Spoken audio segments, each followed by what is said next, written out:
ನಮಸ್ಕಾರ. ಅನುರಾಧ್ಯ ಕಿಚನ್ಗೆ ಸ್ವಾಗತ. ಇವತ್ತು ನಾನು ಆಟಿ ಸ್ಪೆಷಲ್ ಆಗಿರುವಂಥ ಇನ್ನೊಂದು ರೆಸಿಪಿ ತೊಗೊಂಡು ಬಂದಿದ್ದೀನಿ. ಪತ್ರೊಡೆ ತುಂಬಾ ರುಚಿಯಾಗಿರುತ್ತೆ. ಒಂದೇ ತಿರಿಯಲ್ಲಿ ನಾವು 2 ಟೈಪ್ ಆದಂಥ ಪತ್ರೊಡೆನ ಮಾಡ್ಕೊಳ್ಬೋದು. ಇಲ್ಲಿ ನಾನು 2 ಟೈಪ್ ಹೇಗೆ ಮಾಡ್ಕೊಳ್ಳೋದಂತೆ ಈ ವಿಡಿಯೋದಲ್ಲಿ ತೋರಿಸ್ತಾ ಇದ್ದೀನಿ.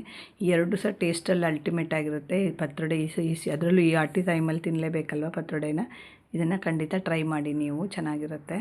ಮೊದಲಿಗೆ ನೋಡಿ, ನಾನು ಹಿಂದಿನ ದಿನ ರಾತ್ರಿಯೇ ಒಂದು 5 ಗ್ಲಾಸ್ ಆಗುವಷ್ಟು ದೋಸೆ ಅಕ್ಕಿ ಅಥವಾ ಬೆಳ್ತಿಗೆ ಅಕ್ಕಿಗೆ 1 ಸ್ಪೂನ್ ಮೆಂತ್ಯ ಹಾಕಿ ಚೆನ್ನಾಗಿ ಇದನ್ನೊಂದು 2-3 ಸತಿ ವಾಶ್ ಮಾಡಬೇಕು. ವಾಶ್ ಮಾಡಿ ಮತ್ತು ಅದು ಮುಳುಗುವಷ್ಟು ನೀರು ಹಾಕಿ ಓವರ್ನೈಟ್ ಸೋಕ್ ಮಾಡಿಡಬೇಕು. ಇನ್ ಕೇಸ್ ನಿಮಗೆ ಓವರ್ನೈಟ್ ಮಾಡೋಷ್ಟು ಟೈಮ್ ಇಲ್ಲ ಅಂದರೆ ನೀವು ಒಂದು 5-6 ಗಂಟೆ ನೆನೆಸ್ಕೊಂಡ್ರೂ ಸಾಕಾಗುತ್ತೆ. ನಾನಿಲ್ಲಿ ಚೆನ್ನಾಗಿ ತೊಳೆದು ಓವರ್ನೈಟ್ ಇದನ್ನು ನೆನೆಯಲಿಕ್ಕೆ ಬಿಡ್ತಾಯಿದ್ದೀನಿ. ಅಂದರೆ ಓವರ್ನೈಟ್ ನೆನೆಸಿದ್ರೆ ಮೆಂತ್ಯ ಎಲ್ಲ ಚೆನ್ನಾಗಿ ನೆನೆಯುತ್ತೆ. ಸೊ ಈಸಿಯಾಗಿ ನಿಮಗೆ ಇದಾಗುತ್ತೆ, ಇದು ಕಡ್ದಾಗ ಅದು ನೈಸ್ ಆಗುತ್ತೆ ಮಿಕ್ಸಿ ಹಾಕ್ಕೊಂಡಾಗ. ಸೊ ಹಾಗಾಗಿ ಓವರ್ನೈಟ್ ನೆನೆಸಿದ್ರೆ ಒಳ್ಳೆಯದು. ಟೈಮ್ ಇಲ್ಲ ಅಂದರೆ ಒಂದು 5 ಗಂಟೆನಾದರೂ ನೆನೆಸ್ಕೊಳ್ಳಿ. ಇದನ್ನು ನೋಡಿ ನೀರೆಲ್ಲ ತೆಗೆದು ಈಗ ನಾನು ಮಿಕ್ಸಿಗೆ ಹಾಕ್ಕೊಳ್ತಿದ್ದೀನಿ. ನಾನು ಒಂದೇ ಸತಿ ಫುಲ್ ಹಾಕ್ತಾಯಿಲ್ಲ, ಇದರಲ್ಲಿ ಸ್ವಲ್ಪ ಕ್ವಾಂಟಿಟಿ ಮಾತ್ರ ಈಗ ಹಾಕ್ತಿದ್ದೀನಿ. ಯಾಕಂತ ಹೇಳಿದರೆ ಇದರಲ್ಲಿ ನಾವೀಗ ಮಸಾಲೆಗಳನ್ನು ಸೇರಿಸ್ಕೊಳ್ಳೋಕ್ಕಿದೆಯಲ್ವ, ಸೊ ತುಂಬ ಹಾಕ್ಕೊಂಡ್ರೆ ಅದು ಇದಾಗಲ್ಲ, ಪೇಸ್ಟ್ ಆಗಲ್ಲ. ಹಾಗಾಗಿ ಈಗ ಇದಕ್ಕೆ ನಾನು 5 ಗ್ಲಾಸಿಗೆ ಒಂದು ಅರ್ಧ ಕಡಿ ಆಗುವಷ್ಟು ಕಾಯಿ ತುರಿನ ತುರಿದಿಟ್ಕೊಂಡಿದ್ದೀನಿ. ಆ ತೆಂಗಿನಕಾಯಿ ತುರಿನ ಇದಕ್ಕೆ ಸೇರಿಸ್ತಾ ಇದ್ದೀನಿ. ತೆಂಗಿನಕಾಯಿ ತುರಿ ಸೇರಿಸೋದ್ರಿಂದ ಸಾಫ್ಟ್ ಸಹ ಬರುತ್ತೆ ಮತ್ತು ಟೇಸ್ಟು ಚೆನ್ನಾಗಿ ಬರುತ್ತೆ. ಹಾಗಾಗಿ ಸೇರಿಸಿ ಇದು ನೀವು. ಸೊ ಇಲ್ಲಿ ನಾನು ಅರ್ಧ ಗ್ಲಾಸ್ ಆಗುವಷ್ಟು ಅರ್ಧ ಕಡಿ ಸೇರಿಸ್ತಾ ಇದ್ದೀನಿ. ನೀವು ಎಷ್ಟು ಮಾಡ್ತಾ ಅದ್ರ ಮೇಲೆ ಡಿಪೆಂಡ್ ಆಗಿ ಕ್ವಾಂಟಿಟಿನ ಕಮ್ಮಿ ಮಾಡ್ಕೊಳ್ಳಿ. ಈಗ ಇದಕ್ಕೆ ನಾನು ಖಾರಕ್ಕೆ ಒಂದು 5-6 ಬ್ಯಾಡಗಿ ಮೆಣಸನ್ನು ಕಟ್ ಮಾಡಿ ಹಾಕ್ಕೊಂಡಿದ್ದೀನಿ. ಮತ್ತು ನೋಡಿ, ದೊಡ್ಡ ಸ್ಪೂನಲ್ಲಿ ಒಂದು 6-7 ಸ್ಪೂನ್ ಆಗುವಷ್ಟು ಧನಿಯಾ ಹಾಕ್ಕೊಳ್ತಾ ಇದ್ದೀನಿ. ನಿಮಗೆ ಸ್ವಲ್ಪ ಇನ್ನೂ ಸ್ಟ್ರಾಂಗ್ ಬೇಕು, ಮಸಾಲ ಖಡಕ್ಕಾಗಿರಬೇಕು ಅಂತ ಹೇಳಿದರೆ ಒಂದು 10 ಸ್ಪೂನ್ ಹಾಕ್ಕೊಳ್ಳಿ, ತೊಂದರೆ ಇಲ್ಲ. ಅಂದರೆ 1 ಸ್ಪೂನಿಗೆ 2 ಸ್ಪೂನ್ ಲೆಕ್ಕ, 1 ಗ್ಲಾಸಿಗೆ 2 ಸ್ಪೂನ್ ಲೆಕ್ಕದಲ್ಲೂ ನೀವು ಹಾಕ್ಕೊಳ್ಬೋದು. ನಾನಿಲ್ಲೊಂದು 7 ಸ್ಪೂನ್ ಆಗುವಷ್ಟು ಧನಿಯಾ ಹಾಕಿದ್ದೀನಿ. ಹಾಗೆಯೇ ಜೀರಿಗೆ ಸಹ ಅಷ್ಟೇ ಒಂದು 2 ಸ್ಪೂನ್ ಆಗುವಷ್ಟು ಹಾಕ್ಕೊಳ್ತಾ ಇದ್ದೀನಿ. ಅದು ಸಹ ಹಾಕಿ ನಿಮಗೆ ಮಸಾಲೆ ಸ್ವಲ್ಪ ಸ್ಟ್ರಾಂಗ್ ಬೇಕನ್ನೋರು ಒಂದು 3 ಸ್ಪೂನ್ ಆಗುವಷ್ಟು ಜೀರಿಗೆನ ಸಹ ಹಾಕ್ಕೊಳ್ಬೋದು. ಧನಿಯಾದ ಕಾಲಂಶ ಹಾಕ್ಕೊಂಡ್ರೆ ಸಾಕು. ನೋಡಿ, ಇಲ್ಲಿ 3 ಸ್ಪೂನ್ ಆಗುವಷ್ಟು ಜೀರಿಗೆ ನಾನಿಲ್ಲಿ 2 ಸ್ಪೂನ್ ಹಾಕಿದ್ದೀನಿ. 2 ಸ್ಪೂನ್ ಹಾಕುವಷ್ಟು ಜೀರಿಗೆ ಹಾಕಿದ್ದೀನಿ. ಜೀರಿಗೆ ಮತ್ತು ಇದು ಧನಿಯಾ ಎರಡನ್ನು ಹಾಕಿದ ಮೇಲೆ ಇದಕ್ಕೆ ರುಚಿಗೆ ಉಪ್ಪು, ನಿಮ್ಮ ರುಚಿಗೆ ತಕ್ಕಷ್ಟು ಉಪ್ಪು ಹಾಕ್ಕೊಳ್ಳಿ. ಆಮೇಲೆ ಹಾಗೆಯೇ ಮತ್ತು ಸ್ವಲ್ಪ ಬೆಲ್ಲ ಹಾಕ್ಕೊಳ್ಬೇಕು. ಬೆಲ್ಲ ಪುಡಿ ಮಾಡಿ ಇಟ್ಕೊಂಡಿದ್ದೀನಿ. ಒಂದು ಹಿಡಿಯಲ್ಲಿ ಒಂದೊಂದು ಸ್ಪೂನಲ್ಲಿ ಲೆಕ್ಕ ಆದರೆ ಒಂದು 2-3 ಸ್ಪೂನ್ ಹಾಕ್ಕೊಳ್ಳಿ. ಹಾಗೆಯೇ ಸ್ವಲ್ಪ ಅರಿಶಿನ, ಇದು ಕಲರಿಗೋಸ್ಕರ. ಹಾಗೆ ಒಂದು ಸಣ್ಣ ನೆಲ್ಲಿಕಾಯಿ ಗಾತ್ರದಷ್ಟು ಇದು ಹಾಕ್ತಿದ್ದೀನಿ, ಹುಣಸೆ ಹಣ್ಣು. ಇಲ್ಲಿ ಟಿಪ್ಸ್ ಏನಪ್ಪ ಅಂದರೆ, ನೀವು ಅಂದರೆ ಇದರದ್ದು ಒಳ್ಳೆ ಇದಾದರೆ ಕೆಸುವಿನೆಲೆ ಆದರೆ ಸ್ವಲ್ಪ ಲಿಂಬು ಕಡಿಮೆ ಹುಣಸೆ ಹಣ್ಣು ಕಡಿಮೆ ಸಾಕಾಗ್ತದೆ. ಕಾಟಾದರೆ ಸ್ವಲ್ಪ ಜಾಸ್ತಿ ಬೇಕು. ಹಾಗೆ ಒಂದು ಈರುಳ್ಳಿನ ನಾನೇನಂತ ಹೇಳಿದರೆ ಕಟ್ ಮಾಡಿ ಸ್ಲೈಸ್ ಮಾಡಿ ಹಾಕ್ಕೊಂಡಿದ್ದೀನಿ. ಈರುಳ್ಳಿ ಹಾಕೋದ್ರಿಂದ ಪರಿಮಳ ಚೆನ್ನಾಗಿರುತ್ತೆ ಮಸಾಲದ್ದು ಇದರದ್ದು. ಕೆಲವ್ರು ಏನು ಮಾಡ್ತಾರೆ, ಆಮೇಲೆ ಬೇಯಿಸ್ಕೊಳ್ಳುವಾಗ ಕಟ್ ಮಾಡಿ ಹಾಕ್ಕೊಳ್ತಾರೆ. ನಾನು ಮಸಾಲೆಗೆ ರುಬ್ಬುವಾಗ ಹಾಕಿದ್ದೀನಿ. ನೋಡಿ, ಇದು ಮಸಾಲೆ ಹಾಕಿರೋದ್ರಿಂದ ತುಂಬ ನೈಸ್ ಆಗಲ್ಲ, ತರಿಯಾಗಿರುತ್ತೆ, ಸ್ವಲ್ಪ ತೊಂದರೆ ಇಲ್ಲ. ಸೊ ಇದನ್ನು ಹೀಗೆ ರುಬ್ಬಿದ್ದನ್ನು ನಾವು ತೆಗೆದಿಟ್ಕೊಂಡು ಒಂದು ಪಾತ್ರೆಗೆ ಉಳಿದಿರೋ ಹಿಟ್ಟಿದೆಯಲ್ಲ, ಉಳಿದಿರೋ ಅಕ್ಕಿನ ಪುನಃ ಸೇರಿಸ್ಕೊಂಡು ಅದನ್ನು ಸಹ ನೈಸಾಗಿ ರುಬ್ಕೊಳ್ಬೇಕು. ಹುಳಿ ಅಂದರೆ ನೀವು ಅದೇ ನೋಡ್ಕೊಳ್ಳಿ, ಇದರಲ್ಲೇ ಆದರೆ ಕಾಟೆಲೆ ಆದರೆ ಸ್ವಲ್ಪ ಬಾಯಿ ತೋರಿಸೋ ಚಾನ್ಸಸ್ ಇರುತ್ತೆ. ಹಾಗೆ ಸ್ವಲ್ಪ ಹುಳಿ ಜಾಸ್ತಿ ಹಾಕ್ಕೊಂಡ್ರೆ ತೋರಿಸಲ್ಲ. ಇದು ಒಳ್ಳೆ ಕೆಸು ಆದರೆ ಏನೂ ಆಗೋದಿಲ್ಲ. ಇದು ನೋಡಿ, ಚೆನ್ನಾಗಿ ಇದಾಗಿದೆ, ಬರೀ ಅಕ್ಕಿ ಆಗಿರೋದ್ರಿಂದ ಚೆನ್ನಾಗಿ ಪೇಸ್ಟ್ ಆಗಿದೆ. ಇದನ್ನು ಇದಕ್ಕೆ ಹಾಕ್ಕೊಂಡು ಚೆನ್ನಾಗಿ ಏನು ಮಾಡಬೇಕು, ಮಸಾಲ ಮತ್ತು ವೈಟ್ ಇದೆಯಲ್ಲ ಪ್ಲೇನ್, ಅದೆರಡು ಚೆನ್ನಾಗಿ ಮಿಕ್ಸ್ ಆಗೋ ತನಕ ಮಿಕ್ಸ್ ಮಾಡ್ಕೊಳ್ಬೇಕು. ಒಂದು 1 ಸ್ಪೂನ್ ಇಲ್ಲ ಕೈಯಲ್ಲಿ ಮಾಡಿಕೊಂಡ್ರೂ ಆಗುತ್ತೆ, ನಿಮಗೆ ಯಾವ ಥರ ಅನುಕೂಲ ಆಗುತ್ತೋ ಆ ಥರ ಚೆನ್ನಾಗಿ ಇದನ್ನು ಮಿಕ್ಸ್ ಮಾಡ್ಕೊಳ್ಬೇಕು. ನೀವೇನಾದರೂ ಸ್ವಲ್ಪ ಮಾಡ್ತಾಯಿದ್ದೀರಂದರೆ ಎಲ್ಲ ಒಂದೇ ಸತ್ತಿಗೆ ನೀವು ಮಿಕ್ಸಿ ಮಾಡ್ಕೊಳ್ಬೋದು, ಏನು ಪ್ರಾಬ್ಲಮ್. ಇದು ಕ್ವಾಂಟಿಟಿ ಜಾಸ್ತಿ ಆಗಿರೋದ್ರಿಂದ ನಾನು 2 ಡಿಫ್ರೆಂಟಾಗಿ ಸ್ವಲ್ಪ ಮಸಾಲ ಹಾಕಿ ಸ್ವಲ್ಪ ಪ್ಲೇನಾಗಿ ರುಬ್ಕೊಂಡಿದ್ದೀನಿ ಅಷ್ಟೇ. ಇದನ್ನು ಈ ಥರ ಚೆನ್ನಾಗಿ ಎಲ್ಲ ಮಸಾಲೆನೂ ಇದಕ್ಕೆ ಮಿಕ್ಸ್ ಆಗೋ ಥರ ನೀಟಾಗಿ ಮಿಕ್ಸ್ ಮಾಡ್ಕೊಳ್ಬೇಕು. ಕನ್ಸಿಸ್ಟೆನ್ಸಿ ನೋಡಿ, ಇಷ್ಟಿದ್ರೆ ಸಾಕು. ತುಂಬ ದಪ್ಪ ಇದ್ದರೂ ಸಹ ಒಳ್ಳೆಯದಾಗಲ್ಲ, ನೀರಾದ್ರೂ ಅದು ಎಲೆಗೆ ಹಿಡ್ಕೊಳ್ಳೋದೇ ಇಲ್ಲ ಮಸಾಲ. ಈಗ ನೋಡಿ, ಎಲೆಗಳನ್ನೆಲ್ಲ ಚೆನ್ನಾಗಿ ತೊಳೆದು ಒರೆಸಿ ಇಟ್ಕೊಂಡಿದ್ದೀನಿ. ಹಾಗೆಯೇ ಇದರ ದಂಟೆಲ್ಲ ತೆಗೆದಿದ್ದೀನಿ, ಅದು ತೋರಿಸೋಕ್ಕೆ ವಿಡಿಯೋ ಸ್ಕಿಪ್ ಆಗಿದೆ. ಸೊ ಇನ್ನೊಮ್ಮೆ ಅಷ್ಟು ಹೇಳ್ತಿದ್ದೀನಿ. ದಂಟಿದ್ರೆ ಎಲೆ ಮಡಚುವಾಗ ಹರಿದೋಗುತ್ತೆ. ಹಾಗಾಗಿ ನೋಡಿ, ಈ ಥರ ಒಂದು ಚೂರಿ ತೊಗೊಂಡು ಆ ದಂಟನ್ನೆಲ್ಲ ತಗೊಳ್ಬೇಕು. ಸೈಡಲ್ಲಿ ದಪ್ಪ ದಂಟು ಇರುತ್ತಲ್ಲ, ಅದನ್ನೆಲ್ಲ ಈ ಥರ ಚೂರಿಲಿ ಕೆತ್ತಿ ನೀವು ತಗೊಂಡು ಇಟ್ಕೊಳ್ಬೇಕು ಫಸ್ಟಿಗೆ. ಆಗ ಏನಾಗುತ್ತೆ, ಮಡ್ಚೋವಾಗ ಯಾವುದೇ ರೀತಿ ಹರಿದೋಗಲ್ಲ. ಎಲ್ಲರ ಮಧ್ಯದಲ್ಲಿ ದಂಟಿದ್ರೆ ಅದು ಮಡ್ಚೋವಾಗ ನೀವೇನಾಗುತ್ತೆ, ಕಟ್ಟಾಗಿ ಎಲೆಯೆಲ್ಲ ಹರಿದೋಗೋ ಚಾನ್ಸಸ್ ಇರುತ್ತೆ. ನೋಡಿ, ಇಲ್ಲಿ ಎಲೆಲ್ಲ ಚೆನ್ನಾಗಿ ಇಟ್ಕೊಂಡಿದ್ದೀನಿ. ಹಾಗೆ ಕಟ್ಟೆ ಎಲ್ಲ ನೀಟಾಗಿ ಒರೆಸಿ ಅದ್ರ ಮೇಲೆ ಎಲೆ ಇಟ್ಕೊಂಡು ಈ ಥರ ಉಲ್ಟಾ ಇಟ್ಕೊಂಡು ಮಸಾಲೆ ಹಚ್ಚಬೇಕು. ಮೇಲೆ ಹೊರಗಿನ ಭಾಗಕ್ಕೆ ಹಚ್ಚಬಾರ್ದು, ಎಲೆ ಒಳ ಭಾಗಕ್ಕೆ ಮಸಾಲೆನ ಹಚ್ಕೊಳ್ಬೇಕು. ಹೀಗೆ ಇಟ್ಕೊಳ್ಳೋದ್ರಿಂದ ಫೋಲ್ಡ್ ಮಾಡೋಕ್ಕೆ ಈಸಿ ಆಗುತ್ತೆ. ಸೊ ಈ ಥರ ನೋಡಿ ಇಟ್ಕೊಂಡು ಎಲೆನ ನೀಟಾಗಿ ನಾವೇನು ಮಾಡಬೇಕು, ರುಬ್ಬಿ ರೆಡಿ ಮಾಡಿರ್ತೀವಲ್ಲ ಮಸಾಲಾನ, ಅದನ್ನು ಹಚ್ಕೊಳ್ಬೇಕು. ಈಗ ಕೈಯಲ್ಲಿ ಸ್ಪ್ರೆಡ್ ಮಾಡ್ಕೊಳ್ಬೇಕು. ನೋಡಿ ಈ ಥರ ನೀರು ಇರೋದ್ರಿಂದ ಸ್ವಲ್ಪ ಈ ಥರ ಹದ ನೋಡಿ ಕರೆಕ್ಟಾಗಿದೆ. ಸ್ಪ್ರೆಡ್ ಮಾಡೋಕ್ಕೆ ಈಸಿಯಾಗಿ ಬರ್ತೀವಿ. ತುಂಬ ದಪ್ಪ ಇದ್ದರೂ ಆಗೋಲ್ಲ. ನೀರಿದ್ದರೆ ಅದು ಹಿಡಿಯಲ್ಲೆಲ್ಲ ಚೆಲ್ಲೋಗ್ಬಿಡುತ್ತೆ. ಮತ್ತೊಂದು ಏನು ಟಿಪ್ಪಪ್ಪ ಅಂತ ಹೇಳಿದರೆ, ನೀವು ಇದನ್ನು ಹಚ್ಕೊಳ್ತಿರುವಾಗ ಆದಷ್ಟು ದೊಡ್ಡ ಎಲೆನ ನೀವು ಅಡಿಗೆ ಇಟ್ಕೊಂಡಿರಬೇಕು. ಚಿಕ್ಕನ ಎಲೆನ ಅದ್ರ ಮೇಲೆ ಜೋಡ್ತಾ ಬರಬೇಕು.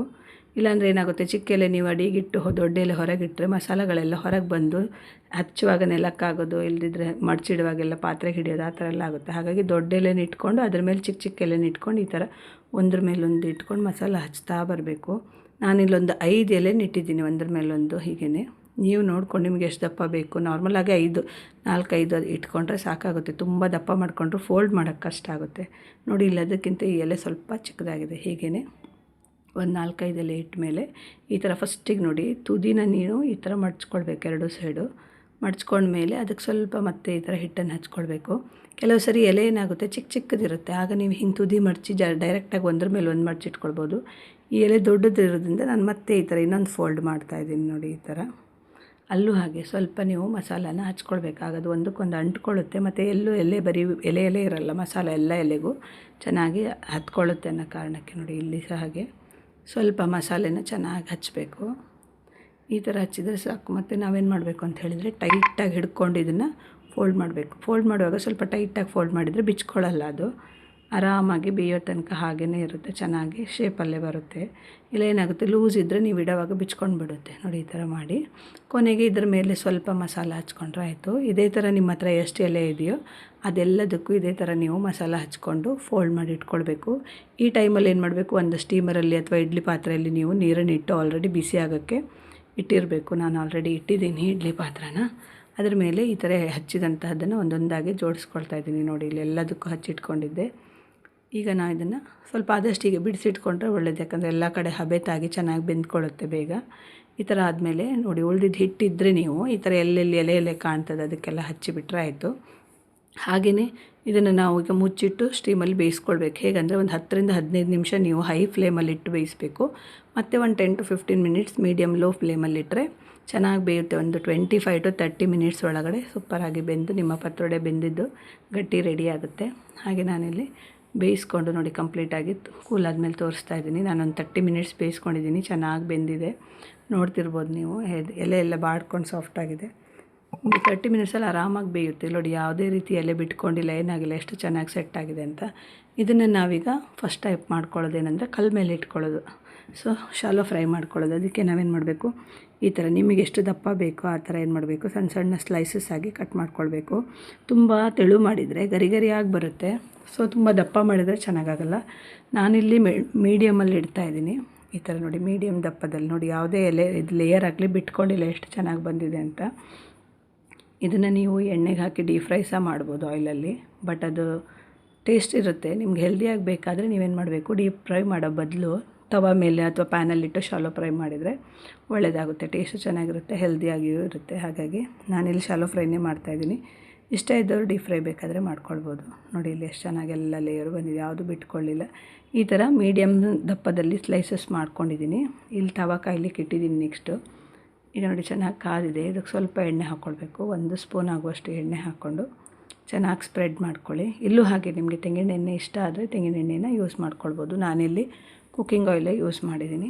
ಸೊ ನೀವು ಮಾಡಿಟ್ಟಂಥ ಇದು ಕಟ್ ಮಾಡಿಟ್ಟಂಥ ತಿರಿ ಇದೆಯಲ್ಲ, ಅದನ್ನು ಚೆನ್ನಾಗಿ ಒಂದರ ಮೇಲೊಂದು ಜೋಡಿಸ್ಕೊಂಡು ಅದರ ಮೇಲೆ ಮತ್ತೆ ಸ್ವಲ್ಪ ಆಯಿಲ್ ಹಾಕ್ಕೊಂಡು ಚೆನ್ನಾಗಿ ರೋಸ್ಟ್ ಮಾಡ್ಕೊಳ್ಬೇಕು. ಮೀಡಿಯಮ್ ಫ್ಲೇಮಲ್ಲಿ ಇದನ್ನು ಚೆನ್ನಾಗಿ ರೋಸ್ಟ್ ಮಾಡಬೇಕು.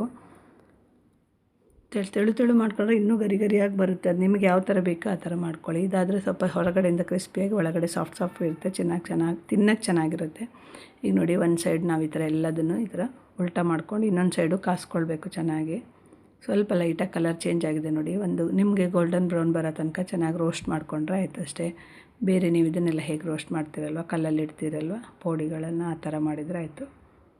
ನೋಡಿ ಈ ಥರ ಉಲ್ಟಾ ಮಾಡಿದ ಮೇಲೆ ಮತ್ತೆ ಎಲ್ಲದರ ಮೇಲೂ ಸ್ವಲ್ಪ ಎಣ್ಣೆನ ನೀವು ಹಾಕ್ಕೊಳ್ಬೇಕು. 1 ಸ್ಪೂನ್ ಆಗುವಷ್ಟು ಎಣ್ಣೆ. ನಾನಿಲ್ಲಿ ತುಂಬ ಎಣ್ಣೆ ಯೂಸ್ ಮಾಡಲಿಲ್ಲ, ಲೈಟಾಗಿ ಸ್ವಲ್ಪ ಎಷ್ಟು ಬೇಕು ಅಷ್ಟೇ ಹಾಕಿದ್ದೀನಿ, ತುಂಬ ಬೇಡ ಅಂಥೇಳಿ. ನೋಡಿ ಹೀಗೆ 1 ಸ್ಪೂನ್ ಆಗುವಷ್ಟು ಎಣ್ಣೆ ಹಾಕಿ ಇನ್ನೊಂದು ಸೈಡು ಚೆನ್ನಾಗಿ ಕಾಸ್ಕೊಂಡ್ರೆ ನೋಡಿ ಎಷ್ಟು ಚೆನ್ನಾಗಿ ಕಾದಿದೆ. ಕಲರ್ ಇಷ್ಟು ಬಂದರೆ ಸಾಕು.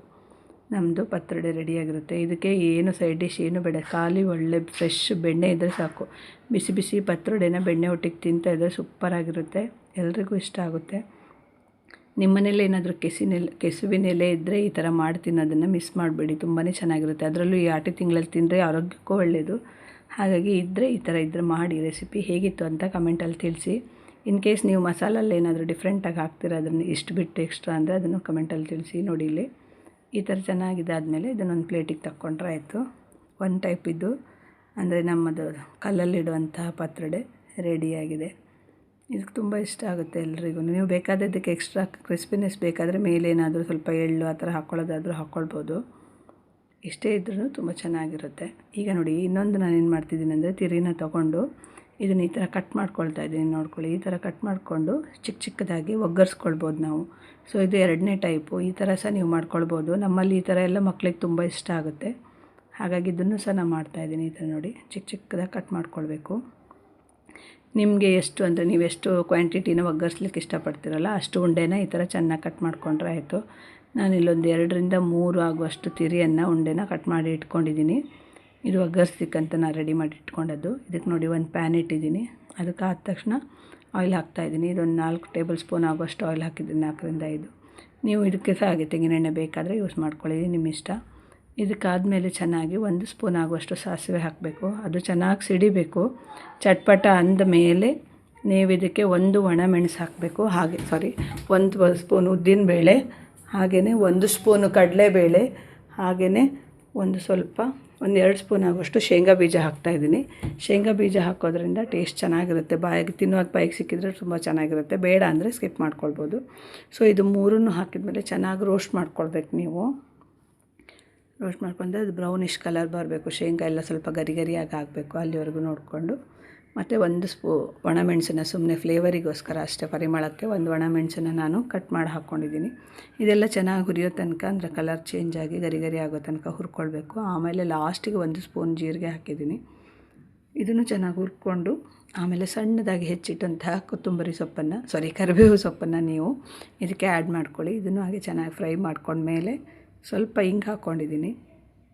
ಹಿಂಗೆ ನನಗೆ ಫ್ಲೇವರ್ ಇಷ್ಟ ಆಗುತ್ತೆ ಅನ್ನೋ ಕಾರಣಕ್ಕೆ. ಸ್ವಲ್ಪ ಅರಿಶಿನ, ಇದೆಲ್ಲ ಹಾಕಿ ಚೆನ್ನಾಗಿ ಮಿಕ್ಸ್ ಮಾಡಿದ ಮೇಲೆ 1 ಕಪ್ಪು ಫ್ರೆಶ್ ತೆಂಗಿನ ತುರಿ, ದೊಡ್ಡ ಕಪ್ಪಲ್ಲಿ 1 ಕಪ್ ಆಗೋಷ್ಟು ಫ್ರೆಶ್ ಆಗಿ ತುರಿದಂಥ ತೆಂಗಿನ ತುರಿ ಹಾಕ್ತಾಯಿದ್ದೀನಿ. ಹಾಗೆ ಸ್ವಲ್ಪ ಬೆಲ್ಲ, 1-2 ಹಿಡಿ ಆಗೋಷ್ಟು ಬೆಲ್ಲ ನೋಡಿಕೊಂಡು ನಿಮಗೆ ಹೇಗೆ ಟೇಸ್ಟಿಗೆ ಅನುಗುಣವಾಗಿ ಬೆಲ್ಲ ಸೇರಿಸ್ಕೊಳ್ಳಿ. ಅದು ಸಿಹಿ ಜಾಸ್ತಿನ ಕಡಿಮೆನ ಅಂತ. ಇದೆಲ್ಲ ಚೆನ್ನಾಗಿ ಸೇರಿಸಿದ ಮೇಲೆ ಉಪ್ಪು ಒಂಚೂರು ಆಲ್ರೆಡಿ ಪತ್ರೊಡೆಗೆ ಹಾಕಿದ್ದೀವಿ, ಬಟ್ ಇದೊಂಚೂರು ನೋಡ್ಕೊಂಡು ಸ್ವಲ್ಪ ಹಾಕ್ಕೊಳ್ಳಿ. ಇದಕ್ಕೇ ಚೆನ್ನಾಗಿ ಮಿಕ್ಸ್ ಮಾಡಬೇಕು. ಬೆಲ್ಲ ಎಲ್ಲ ಕರಗಿ ಅದ್ರ ಸ್ವಲ್ಪ ಮತ್ತು ಕಾಯಿದೆಲ್ಲ ಸ್ಮೆಲ್ ಹೋಗೋ ತನಕ ಚೆನ್ನಾಗಿ ಮಿಕ್ಸ್ ಮಾಡಿ ಆಮೇಲೆ ನೀವು ಕಟ್ ಮಾಡಿಟ್ಟಂಥ ಪತ್ರೊಡೆನ ಇದಕ್ಕೆ ಸೇರಿಸ್ಕೊಳ್ಬೇಕು.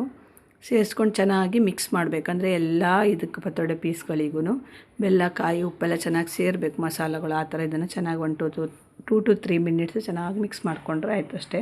ಮತ್ತು ಲಾಸ್ಟಿಗೆ ಸ್ವಲ್ಪ ಲಿಂಬು ಹಿಂಡ್ಕೊಳ್ಳಿ, ಹುಳಿ ನೋಡಿಕೊಂಡು. ಲಿಂಬು ಹಾಕಲಿಲ್ಲ ನಾನಿಲ್ಲಿ, ನೀವು ಲಾಸ್ಟಿಗೆ ಹಾಕ್ಕೊಳ್ಳಿ, ಅದು ಸ್ಕಿಪ್ ಆಗಿದೆ ಇಲ್ಲಿ. ಹಾಗಾಗಿ ಲಾಸ್ಟಿಗೆ ಸ್ವಲ್ಪ ಲಿಂಬು ಹಿಂಡ್ಕೊಂಡ್ರೆ ನೋಡಿ ಇಲ್ಲಿ ಎಲ್ಲ ಇದಕ್ಕೆ ಎಸಳುಗಳಿಗೆ ಎಷ್ಟು ಚೆನ್ನಾಗಿ ಮಸಾಲೆ ತಾಗಿದೆ ಅಂತ. ಇದು ಸಹ ಹಾಗೆ ತುಂಬ ಚೆನ್ನಾಗಿರುತ್ತೆ ತಿನ್ನೋಕ್ಕೆ. ಮಕ್ಕಳೆಲ್ಲ ಖಂಡಿತ ಮಕ್ಕಳು ಇಷ್ಟಪಟ್ಟು ತಿಂತಾರೆ ಇದನ್ನು. ಈ ಥರ ಮಾಡಿಕೊಂಡ್ರೆ ಆಯಿತು. ಇದು ನೋಡಿ ಇಲ್ಲಿ ಬಿಸಿ ಬಿಸಿಯಾದ ಪತ್ರೊಡೆ ಹಾಕ್ಕೊಂಡು ತಿಂತಾಯಿದ್ರೆ ಸೂಪರಾಗಿರುತ್ತೆ. ರೆಸಿಪಿ ನಿಮಗೆಲ್ಲ ಇಷ್ಟ ಆಯಿತು ಅಂದರೆ ಒಂದು ಲೈಕ್ ಮಾಡಿ. ಹಾಗೆ ಚಾನಲನ್ನು ಸಬ್ಸ್ಕ್ರೈಬ್ ಮಾಡಿಲ್ಲ ಅಂದರೆ ಸಬ್ಸ್ಕ್ರೈಬ್ ಮಾಡ್ಕೊಳ್ಳಿ. ನಿಮ್ಮ ಫ್ರೆಂಡ್ಸ್ಗೆ, ರಿಲೇಟಿವ್ಸಿಗೆಲ್ಲ ರೆಸಿಪಿನ ಶೇರ್ ಮಾಡಿ. ರೆಸಿಪಿನ ಟ್ರೈ ಮಾಡಿ ಹೇಗಿತ್ತಂತ ಕಮೆಂಟಲ್ಲಿ ತಿಳಿಸಿ.